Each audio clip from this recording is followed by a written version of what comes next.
He calls disciples to preach. To preach.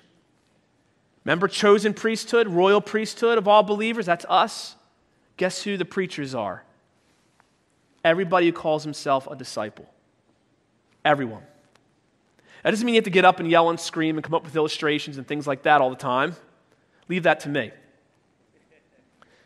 But it does mean that Jesus is preached through your mouth, because you can't preach the gospel by your works alone, and through your works. People hear about Jesus and they see Jesus in what you're doing. They got to hear about it though. I don't know of anybody who's ever become a Christian because a Christian cut their lawn for them. They had to cut the lawn and share Jesus with them. That's the gospel. We're called to preach.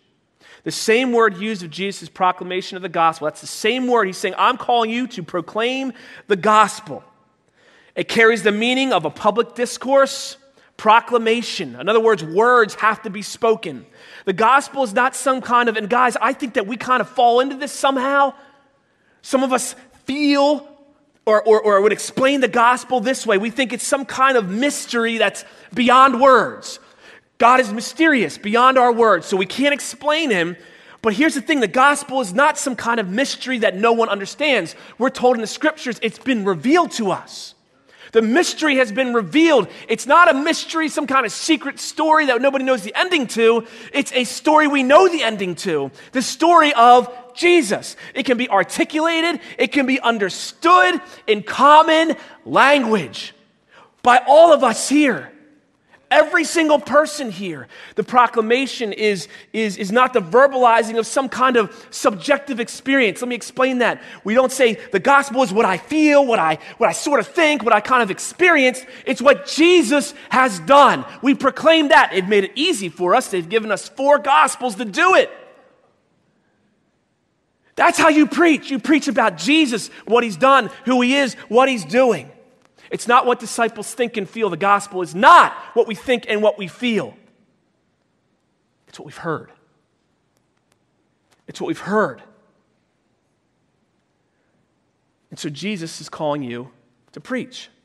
You say, I can't preach. You do it all the time. You preach all the time. It's just not the gospel. You preach about the Eagles, the Steelers, the Cowgirls. You preach about the Flyers. You preach about your kids. You preach about what you did last week. You're constantly preaching on your social networks. You're constantly twittering out junk. That's how we preach today. If Jesus has changed your life, you're going to preach about Jesus. Everyone's preaching something. The disciple is preaching Christ crucified, Christ risen, Christ ascended, Christ coming again.